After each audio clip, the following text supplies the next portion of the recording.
Oggi parliamo di un mito. No, non è una lezione di mitologia, non è un qualcosa basato sull'antica Grecia o sull'antica Roma. Oggi parliamo di un mito moderno, di un luogo che è entrato nella leggenda pur esistendo davvero. Un luogo che è stato sinonimo di privazione, di difficoltà, di storie a volte dolorose e in generale di una cosa sola, di prigione. Parliamo di un'isola che si trova nella baia di San Francisco e allora forse avete già capito di chi, o meglio di cosa, andremo a parlare. Di The Rock, non del wrestler Dwayne Johnson, nemmeno del film di metà anni 90, per quanto qualche accenno lo faremo. Parliamo di Alcatraz, il più temuto penitenziario americano del Novecento. Prima però di addentrarci nei discorsi riguardanti l'isola di Alcatraz e il suo penitenziario, vi ricordo l'importanza della sicurezza all'interno della navigazione online, una sicurezza che parte assolutamente da scelte consapevoli. Noi di Dentro la Storia abbiamo scelto, ad esempio, consapevolmente di affidarci a un partner tecnologico di sicurezza come è NordVPN, che ci consente di navigare in perfetta e assoluta tranquillità ovunque nel globo, anche trovando materiali il cui accesso è difficile dal nostro paese per dei blocchi che possono essere frapposti. Ebbene, grazie a NordVPN e alla sua Threat Protection Pro, noi siamo completamente sicuri e tranquilli e potete esserlo anche voi.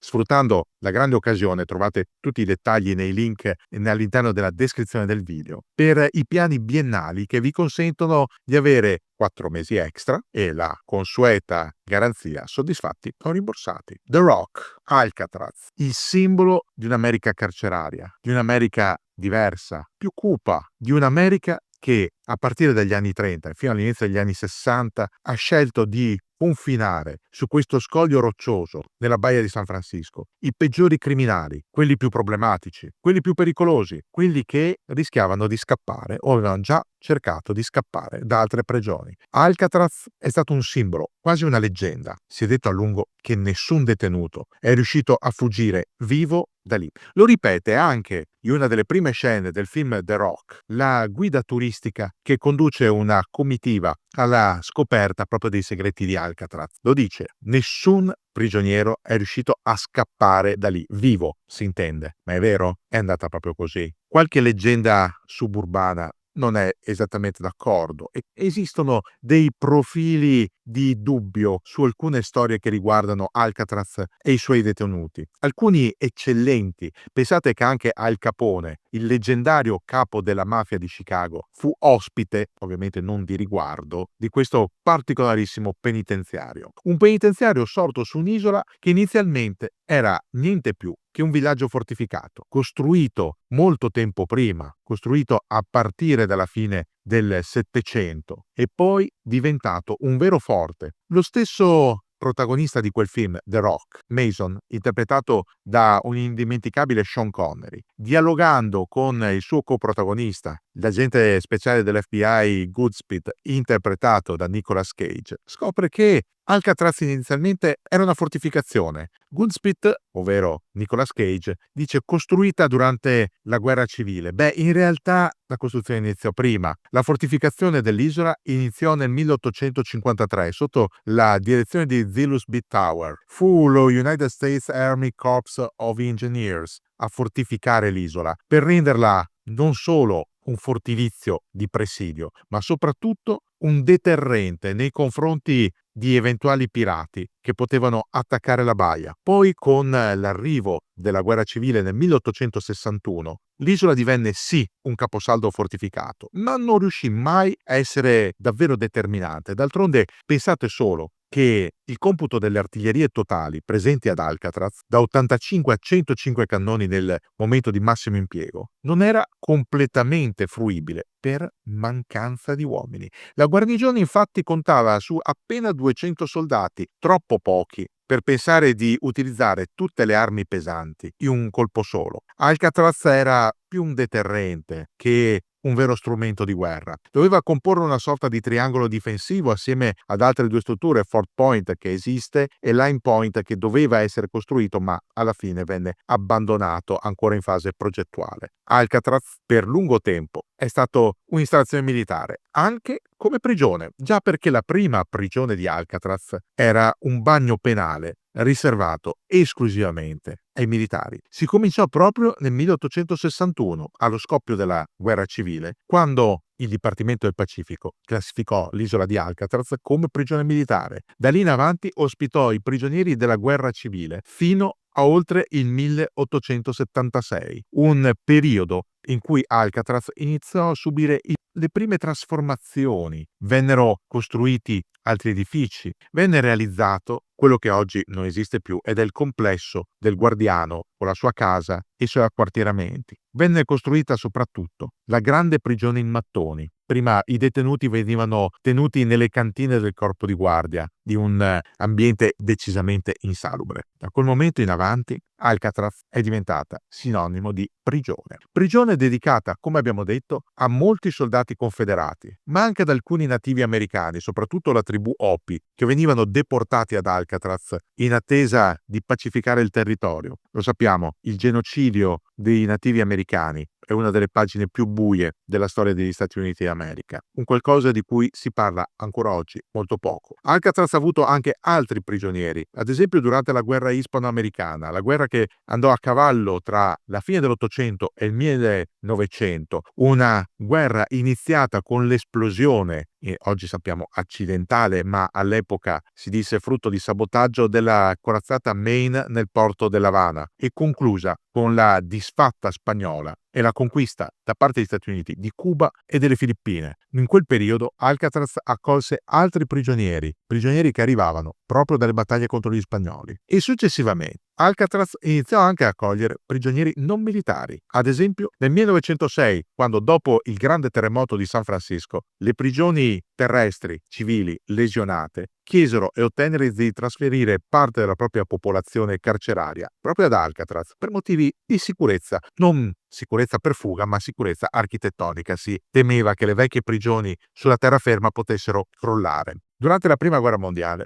Alcatraz è stata anche la prima prigione per obiettori di coscienza, un fenomeno che aveva iniziato a manifestarsi tra i giovani che non volevano abbracciare il fucile per uccidere i propri simili. Uno di questi, Philip Grosser, scrisse durante la sua permanenza ad Alcatraz un saggio, L'isola del diavolo dello zio Sam, un titolo che basta a qualificare Alcatraz già all'epoca, parliamo di inizio Novecento, come un mito negativo nell'America crescente, ma a cambiare completamente le prospettive. Arrivarono le decisioni del Dipartimento di Giustizia degli Stati Uniti di convertire la prigione militare in una prigione federale, una decisione che viene assunta il 12 ottobre del 1933, con operatività piena a partire dall'agosto del 1934. È l'11 agosto del 1934, quando alle 9:40 del mattino sbarcano ad Alcatraz i primi 137 detenuti. Arrivano da Santa Venezia, in California, e soprattutto da Leavenworth, un'altra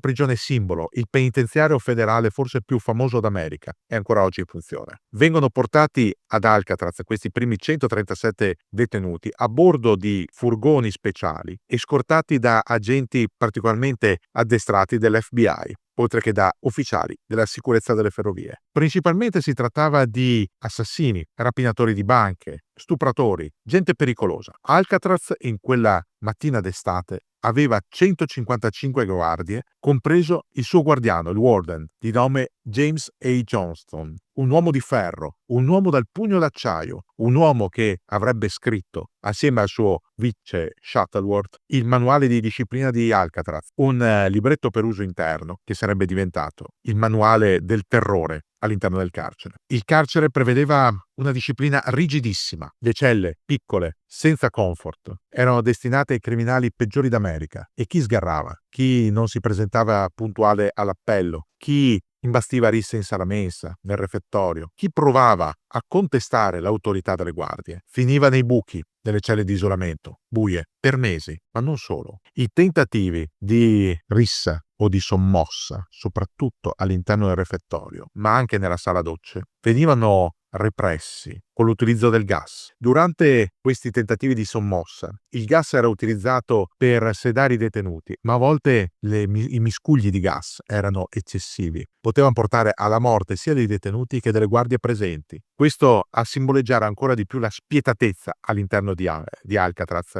un'isola diventata simbolo in America per 30 anni di ciò che era effettivamente il posto peggiore del mondo. Alcatraz continuerà a funzionare fino al 21 marzo del 63. Verrà chiuso solo per un motivo: i costi di gestione altissimi. A un certo punto, all'interno del Congresso americano, quando si trattò di votare il bilancio, ci si accorse che Alcatraz aveva costi superiori agli hotel più lussuosi di New York, troppo per il bilancio dello Stato. Solo per questo si decise di chiuderlo. La Vulgata, invece, parlò del fatto che alcune evasioni erano arrivate a buon fine. Si sono contati in totale 14 tentativi di evasione da parte di 36 detenuti, il primo dopo neanche 2 anni dall'apertura, da parte di Joseph Bowers, ma fu un tentativo maldestro. Bowers tentò semplicemente di scavalcare le recinzioni e venne ammazzato a fucilate dalle guardie. Poi arriviamo al 16 dicembre del 1937, quando Theodore Cole e Ralph Rowe tentarono anche loro di fuggire. Va detto che i loro corpi non vennero mai trovati. Secondo le ricostruzioni, Cole e Rowe passarono attraverso le sbarre di una finestra e nella nebbia raggiunsero l'acqua della baia. Ma l'acqua della baia di San Francisco è eccezionalmente fredda, quindi è assai probabile che i due siano morti per ipotermia e poi divorati da qualche squalo. Alcuni anni dopo un giornalista in realtà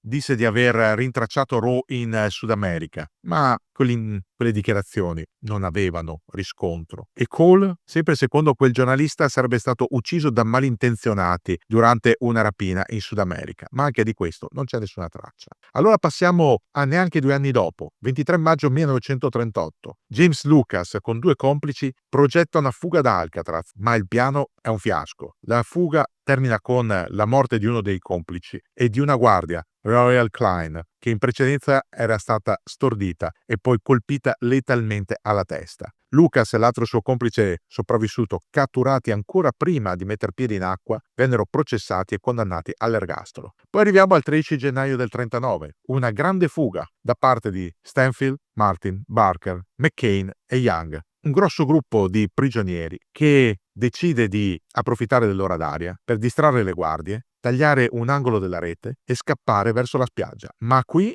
arrivati proprio sulla spiaggia, ci si accorge che uno dei 5, Barker, non sa nuotare. Quindi che fare? Nell'attesa di capire come muoversi, arrivano le guardie che arrestano tutti, tranne Barker e Stanfield, che provano a opporre resistenza e vengono uccisi a fucilate. Martin, McKay e Young si faranno la bellezza di 22 mesi di isolamento, quasi 2 anni. Alla fine, uscendo dalle celle nel buco, Young si prese una rivincita nei confronti di McCain. Secondo lui, era stato proprio McCain a far fallire il tentativo di fuga spifferando il piano alle guardie. Altro tentativo più tardi, durante la Seconda Guerra Mondiale, il 13 aprile del 1943. Ci provano in 4 stavolta: Borman, Brest, Hunter e Hamilton, più altri 3 complici che cercano in ogni modo di distrarre le guardie, mentre i 4 entrano in acqua. Anche in questo caso, reazione furibonda delle guardie che sparano, ammazzano prima Brest, poi Borman. Altri 2 carcerati mai identificati, forse dei complici all'interno della lavanderia,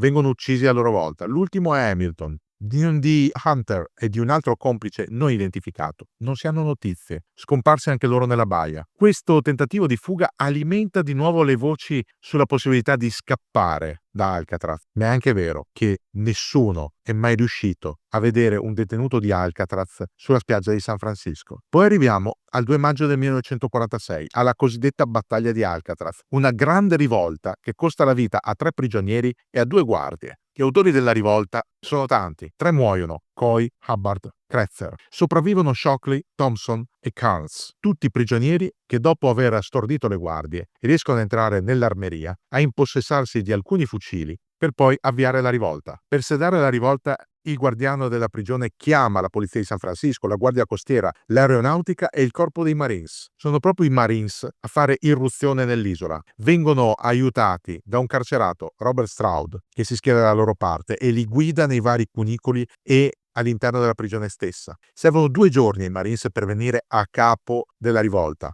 I capi rimasti, Shockley e Thompson, vengono portati via da Alcatraz. Muoiono a San Quintino, giustiziati nella camera a gas il 3 dicembre del 1948. Il caso però forse più famoso del tentativo di fuga da Alcatraz riguarda Frank Morris e i fratelli John e Clarence Anglin. È l'11 giugno del 1962. Il penitenziario è in funzione da quasi 28 anni. Fuggono attraverso l'impianto di ventilazione e lasciano al loro posto nelle celle, sulle brande, dei manichini costruiti distruggendo i materassi e avvolgendo l'imbottitura in delle lenzuola che erano riusciti a trafugare dal casermaggio della stessa prigione. Scappando dall'impianto di ventilazione, i tre arrivano fino al di fuori della cinta muraria, dove trovano ad attenderli una zattera preparata in precedenza da alcuni complici e alcuni giubbotti di salvataggio impermeabili, quello che serve per scappare evitando di morire assiderati in acqua. Doveva esserci un quarto uomo con loro, Allen West, ma all'ultimo West si accorge che il buco per entrare nel sistema di ventilazione è troppo piccolo. Lui non può passare, deve restare lì. Quando la direzione del carcere si accorge della mancanza di 3 detenuti, parte la caccia, ma non si troverà più nulla di loro. Non ci si troverà né di fronte alla zattera, né di fronte alle uniformi carcerarie. Non si troverà assolutamente niente. L'ipotesi maggiormente battuta agli investigatori è che la zattera sia affondata nella baia e che i tre siano morti. Altri paventano il caso che i tre siano riusciti comunque a farcela, siano stati raccolti da una nave e poi se ne siano perse le tracce. Altri ancora, suggestionati, dicono che i tre avrebbero portato la zattera fino a Auckland, dove l'avrebbero fatta a pezzi, e lì si sarebbero cambiati d'abito, intrufolandosi tra la folla, mescolandosi e facendo perdere tracce di loro stessi. Quello che contribuisce a far entrare nella leggenda il tentativo di fuga di questi tre è il fatto che il buco nel muro per entrare nel sistema di ventilazione sarebbe stato fatto con mesi e mesi di lavoro, scavando con un semplice cucchiaio da cucina. Assurdo, no? L'ultimo tentativo di fuga da Alcatraz è quello del 16 dicembre del 1962. I detenuti sono due, John Paul Scott e Gerald Parker. Ci provano 6 mesi dopo la fuga di Morris e dei fratelli Anglin. Questa volta i detenuti cercano la fuga da un altro punto di partenza, le cucine, dove tutti e due lavoravano come perapatate. Scott e Parker si accorgono a un certo punto dell'assenza delle guardie e quindi allargano le sbarre della finestra che sono più sottili nella cucina e si calano giù nella spiaggia. Il piano è sempre quello di scappare via acqua, ma non fanno abbastanza in fretta. In pochi minuti viene dato l'allarme. Parker è recuperato quando ha appena messo i piedi nell'acqua. Scott riesce invece a farsi a nuoto tutta la baia, ma viene ritrovato a San Francisco in stato di ipotermia e riportato indietro. Proprio la fuga di Scott e il fatto che sia ritrovato in quelle condizioni alimenta le ipotesi sul fatto che gli altri detenuti, di cui non si sono più avute notizie e che avevano cercato di scappare, sarebbero morti per il freddo dovuto alla nuotata. Ma come detto, il destino di Alcatraz è segnato. Nel 1963, dopo dibattito al Congresso, il Dipartimento di Giustizia chiude il penitenziario, troppo costoso. Meglio dedicare le risorse ad altro, ad altri penitenziari, a potenziare la rete delle prigioni d'America. Alcatraz resta lì, nella baia. Viene occupato il 9 novembre del 1969 da un gruppo di nativi americani che si offrirono di ricomprare quell'isolotto al medesimo prezzo pagato dai coloni americani 300 anni prima per Manhattan, ossia perline colorate e stoffa. È una provocazione quella dei nativi americani, è una volontà di riappropriarsi di parte della propria terra. L'occupazione dura 1 anno e mezzo, prima dello sgombero per opera delle forze federali, che intervengono anche perché nel frattempo i bivacchi avevano danneggiato parte di Alcatraz, ad esempio distruggendo con un incendio la casa del guardiano, che ancora oggi appare come diroccata. Ma la leggenda di Alcatraz è continuata. Ha prodotto libri, film, fumetti, cartoni animati. Se ne è parlato ovunque. Quel nome, Alcatraz, ha avuto la potenza dirompente di creare nel nostro immaginario collettivo l'immagine della prigione totale, quella impossibile, quella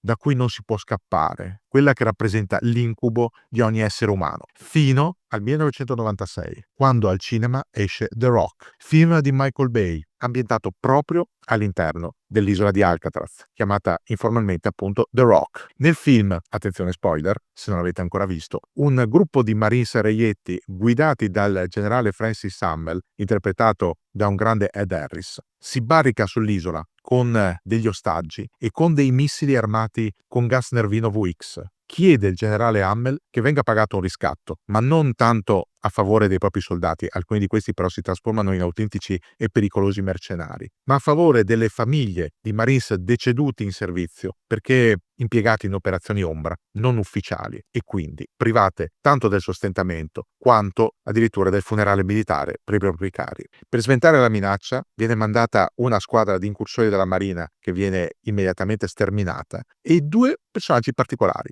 Uno è l'agente speciale dell'FBI Stanley Goodspeed, interpretato da Nicolas Cage, che è lo specialista in armi chimiche, e l'altro è un ex detenuto, John Patrick Mason, ufficiale dell'esercito britannico, imprigionato ad Alcatraz per un certo periodo perché, secondo la sceneggiatura del film, aveva trafugato dei microfilm dalla cassaforte di J. Edgar Hoover all'FBI. Quel film che ci svela alcuni tratti reali di Alcatraz, come ad esempio le celle, i corridoi, e altri invece un po' romanzati, la cisterna e non solo, getta una luce nuova su quell'isolotto in mezzo alla baia e riempie il nostro immaginario collettivo di altre immagini da catalogare. La scena nel faro, la lotta disperata di Goodspeed con un marine e una sfera di gelatinoso gas VX in mano, oppure l'arrivo degli F-18 Hornet chiamati per bombardare l'isola per porre fine alla follia di Hammel. Quello che ci lascia il film, oltre a grandi scene d'azione, un campionario di frasi a effetto che, se volete, guardatevelo il film e vi assicuro che vi entreranno nella memoria, è soprattutto il dubbio: ma da Alcatraz era davvero possibile scappare? Qualcuno ce l'ha davvero fatta? Sappiamo che non esiste nessun